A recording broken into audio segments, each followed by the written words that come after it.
आणि ते सोडताना ज्यावेळेला आम्ही परत येत होतो, म्हणजे ज्यावेळेला आम्हाला विड्रॉ करण्याचा हुकूम मिळाला, त्यावेळेला रस्त्यात जिथे जिथे आमचे साथीदार पडले त्या त्या ठिकाणी आम्हाला खरंच वाईट वाटत होतं की आम्हाला जाताना असं वाटायचं की त्यांनी देशासाठी बलिदान केलेलं आहे आणि ते वाया जाणार नाही. पण परत जाताना कुठेतरी खूप मोठ्या अशा मानसिक वेदना व्हायच्या की त्याचं बलिदान, त्याचा तसा काहीच उपयोग झाला नाही. 65च्या बद्दलची एक मला तुम्हाला आठवण सांगायची आहे. 1965 साली अवर इंटेलिजन्स फेल्ड आणि इचुगल कॅनॉल आहे याची आम्हाला तशी म्हणजे पूर्ण कल्पनाच आली नाही. इचुगल कॅनॉल म्हणजे त्यांनी कॅनॉलचा कंप्लीट एक जाळं निर्माण केलेलं आहे which is parallel to the border. हां, त्यामुळे तुम्ही ज्यावेळेला आत जाता त्यावेळेला प्रत्येक ठिकाणी तुम्हाला ब्रिज उभारावा लागतो किंवा काहीतरी तशीच यंत्रणा उभी करावी लागते. तर आमच्यामध्ये एक सुभेदार साहेब होते जे 47 साली 14-15 वर्षाचे होते आणि त्याकाळी बऱ्याच जणांच्या आया बहिणी अशा घरातून ओढून नेलेल्या होत्या. काहींचं समोर त्यांच्यावरती बलात्कारही झालेले होते. तर अशाच एका सुभेदार साहेबांची बहीण जवळच्या खेड्यात आहे, म्हणजे जो आमच्या एरियामध्ये ऑक्युपाईड एरिया होता त्याच्यामध्ये आहे असं त्यांना माहीत होतं. म्हणजे 14-15 वर्षाचे होते, त्यांना त्या गावाची पूर्ण व्यवस्थित माहिती होती. म्हणून आम्ही ज्यावेळेला त्यांना हुडकायला गेलो त्यावेळेला आम्हाला त्या सापडल्या आणि मग त्याला खूप आनंद झाला आणि तो त्यांना म्हणाला की बहना अभी हम आए हैं, आप चलो. आता खरं म्हणजे हा एक प्रसंग आम्हाला खूप हृदय वाटला खरं म्हणजे, की आम्ही इथे आलेलो आहोत आणि त्यांना आता आम्ही सोडवून घेऊन जाणार आहे. पण त्या बाईंनी काय सांगितलं ते मी तुम्हाला त्यांच्याच शब्दात सांगतो. ती माऊली म्हणाली कि आप सब हिजड़े हो, ऊपर वालों ने जो हिजड़े निर्माण किए हैं उसकी भी हम इज्जत करते हैं क्योंकि उनके हाथ में कुछ नहीं था इसलिए वो हिजड़े हैं.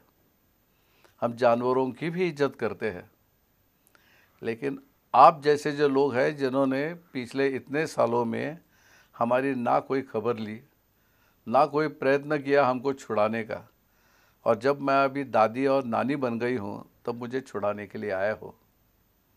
आपको शर्म आनी चाहिए यहाँ आने तक, या आप आए इसलिए. गांव के बाहर हमने गुड़ और पानी रखा है, चाहे तो वो पी लो, लेकिन दोबारा शक्ल मत दिखाना. हातामध्ये शस्त्र असून सुद्धा हा सगळा अपमान आम्हाला ऐकून घ्यावा लागला.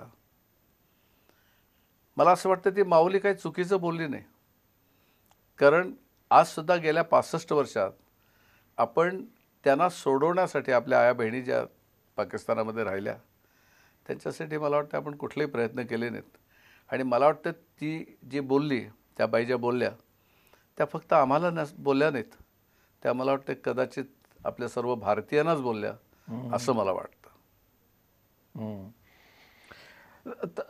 तुम्ही म्हणजे बॉर्डरवरती ज्यावेळी असता त्यावेळी सगळे एकत्र राहत असता, मग एकत्र जाताना तुम्ही एकत्र जाता, मग आपल्या बरोबरचा जवळचा मित्र ज्या वेळेला गोळी लागून धारातीर्थी पडतो आणि त्याला मागे टाकून पुढे जावं लागतं, तर काय मानसिकता असते हो? खरं म्हणजे त्यावेळेला विचार करायची ती वेळच नसते, कारण ती बुलेट जी त्याला लागलेली आहे ती कदाचित मलाही लागली असते, बरोबर आहे ना. पण त्यावेळेला पुढे जाणं आणि हा देशासाठी गेलेला आहे, अर्थात आम्ही सर्व जे जातो ते कुठेतरी बलिदान झालं तर त्याबद्दल कुठे वाईट वाटायचा संबंधच नसतो. त्यामुळे आपल्यापैकी कोणीतरी जाणार, म्हणजे जावा अशी इच्छा नसते पण कोणीतरी जाणार याची साधारणपणे जाणीव असते.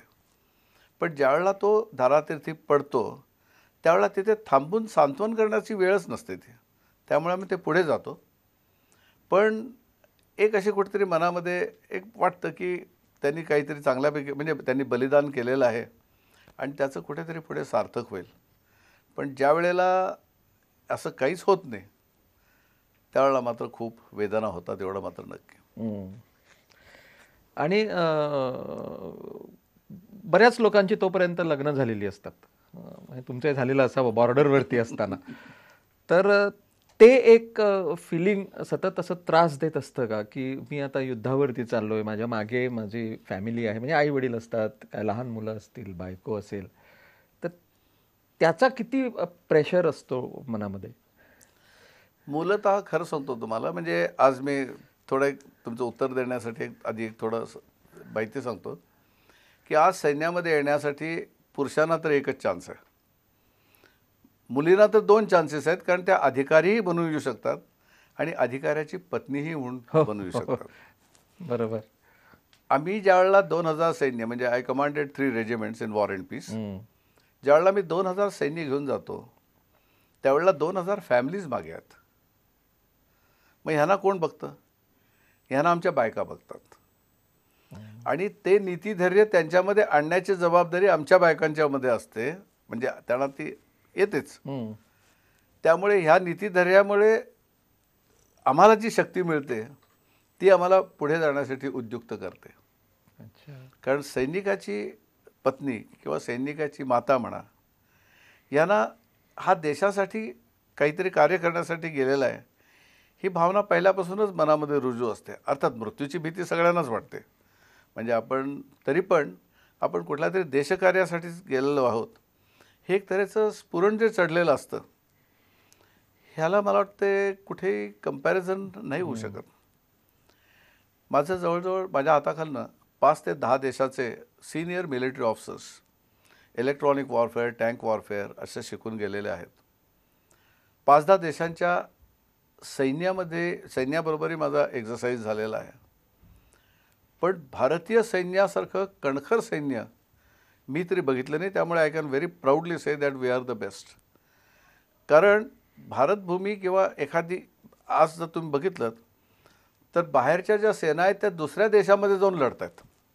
अमेरिकन सैन्य म्हणा की कुठली ज्या आहेत त्या. पण भारतीय सैन्य लढाईमध्ये आज तर त्या भारतभूमीवरतीच लढलेलं आहे.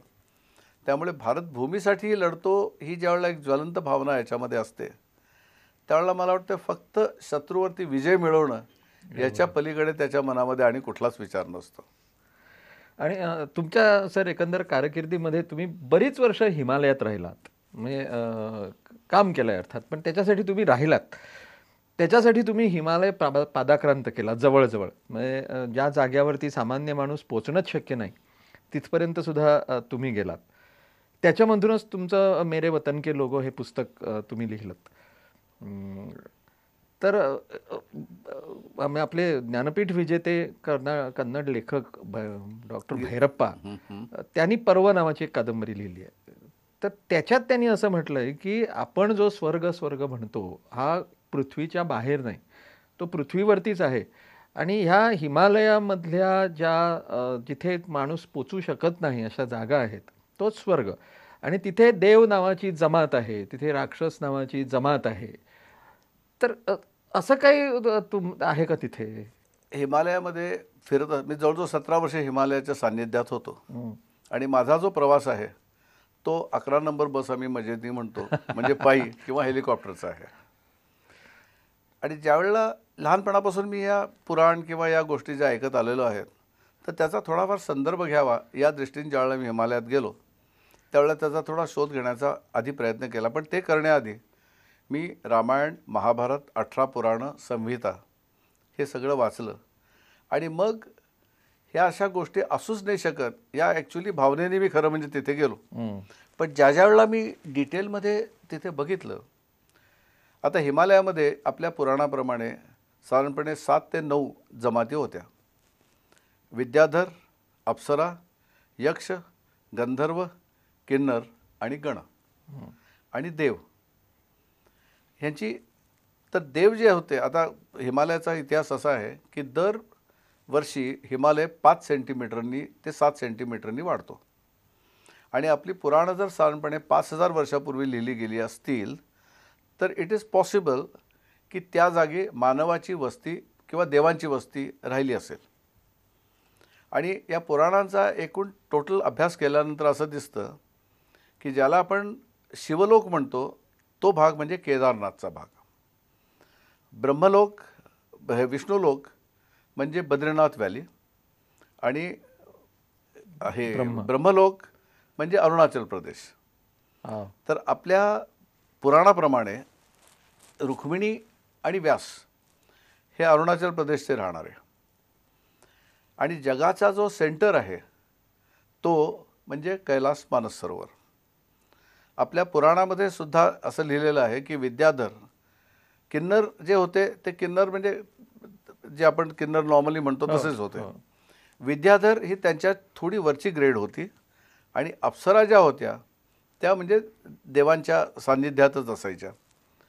आजही असं सांगितलं जातं तिथल्या लोककथा लोकगीतं, कारण मी होतोच तिथे जवळजवळ 3.5 वर्षाच्या चारधाम एरियाचा दळणवळण संदेशाचा मुख्यच होतो. तिथल्या लोककथा किंवा लोकसंगीतामध्ये अशा बऱ्याच गोष्टी सापडतात की त्या यक्ष किन्नर किंवा गंधर्व, देव नव्हे पण यक्ष किन्नर आणि विद्याधर आणि अप्सरा या तिथल्या ह्याच्या त्या एरियात बद्रीनाथ व्हॅलीमध्ये मुख्य स्वर्ग जो होता त्या अलंकारीपुरी ज्याला म्हणतात ते बद्रीनाथ जवळ आहे, तर तिथेच त्यांचं वास्तव्य असावं. आज ही तिथली जी आडनावं आहेत त्याचं ह्याशी बऱ्यापैकी साधर्म्य आहे. त्यामुळे या गोष्टी अस्तित्वात असाव्यात असं आजही मला वाटतं. देव कुठे होते याबद्दल मला माहीत नाही, ते असतील पण आज ते तिथे नाही आहेत. अच्छा. आणि आत्ता सुद्धा म्हणजे कडाक्याची थंडी पडली वगैरे, आम्ही वाचतो इथे. तुम्ही जिथे होता तिथे -20 -30 असं ते क्लायमेट तिथे असतं. तर ते म्हणजे एक जवान किंवा एक अधिकारी किंवा आपली फौज ही, तुम्ही तिथला अनुभव घेतलाय म्हणून विचारतो, ही तिथे सर्व्हाइव्ह कशी होते? माझं वास्तव्य राष्ट्रपती भवनपासून ते 16,000 फुटाच्या बंकरपर्यंत आहे. -20 डिग्रीज टेम्परेचर आणि 20 फूट बर्फ. 20 फूट बर्फ किंवा 16,000 फुटावरती आपण ज्यावेळेला असतो त्यावेळेला आपण भारतभूमीच्या संरक्षणासाठी आहोत ही भावना तर असते. पण मग फक्त तिथे आकाश आणि बर्फ ह्याच्या पलीकडे तिसरी गोष्ट दिसत नाही. तुम्हाला कदाचित माहीत नसेल, कारण मी ज्यावेळेला तिथे काही काळी होतो किंवा आजसुद्धा सगळ्या ठिकाणी मोबाईल पोचलेला नाही आहे. मग आमचे जे जवान तिथे आहेत ते फॅमिलीशी कसं कॉन्टॅक्ट करतात याचं एक तुम्हाला उदाहरण देतो, कदाचित तुम्हाला माहीत नसेल. विविध भारतीवरती ज्यावेळेला तुम्ही गाणी ऐकता ना त्यावेळेला अमक्या गाण्याची फरमाईश लंगर कमांडर सो अँड सो, नायक सो अँड सो वगैरे अशी येते. त्याच्यामध्ये त्याला गाणं ऐकायचं असतंच, पण त्याला घरातल्या फॅमिलीलाही सांगायचं असतं की आय एम देअर. हो, कारण पूर्वीच्या काळी पत्र लिहिलेली किती दिवसांनी वगैरे पोचत असते. 16,000 फुटावरती न मिळणारी अप्राप्य गोष्ट कुठली असेल? पाणी.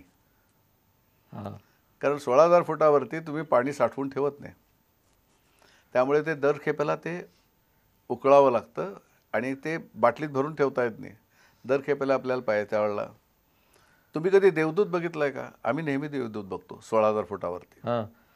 ज्यावेळेला आमचा दात दुखायला लागतो त्यावेळेला प्रत्यक्ष देव जरी आला ना तरी आपण म्हणू अरे आधी डेंटिस्टला पाठव आणि मग तू ये. मग आमचा डेंटिस्ट येतो, तो जसे ते सुरी कात्रीला वगैरे धार लावतात ना तसं ते फूट मशीन घेऊन येतो. अच्छा. आणि मग आता बॅक्टेरिया आणि व्हायरससुद्धा शाणे आहेत, ते 16,000 फुटावर कशाला येतील? त्यामुळे ते जवळजवळ तुमची म्हणजे एअर कंडिशन एन्व्हायरमेंट्स आहेत. तर तो मग आम्हाला ट्रीटमेंट देतो आणि जातो. आमचा दुसरा एक देवदूत आहे, त्याला आम्ही फील्ड कॅशियर म्हणतो. तो दर 15 दिवसांनी हेलिकॉप्टरनी येतो, बरोबर एक डॉक्टरही असतो, म्हणजे कोणी आजारी असेल तर त्याला बघायला. पण फील्ड कॅशियर जे येतात ते आम्हाला पगार देतात. त्यावेळेला मनी ऑर्डर म्हणजे आपल्या ECS वगैरेची सिस्टम सोय नव्हती, त्यामुळे ते फील्ड कॅशियर साहेब, मेजर साहेब असतात, ते येतात, पैसे देतात म्हणजे पगार देतात, मनी ऑर्डर फॉर्म भरून घेतात, जवानाची आलेली पत्र त्याला देतात, त्यांनी लिहिलेली पत्र घेऊन जातात. मग तुम्ही सांगा आम्हाला ते हे दोघं जण देवदूत का नाही वाटावे? पण तरी देखील तिथे रेडिओ म्हणा किंवा बाकीच्या काही थोड्या स्पोर्ट्समुळे म्हणा आम्ही आमचं मनोरंजन शक्य तेवढं करतोच. आमचं एक तत्व असं आहे, any fool can be uncomfortable, it's only a wise man who can make his life comfortable. आणि त्यामुळे आम्ही बऱ्याच काही काही गोष्टी करून वी एंटरटेन अवरसेल्व्स.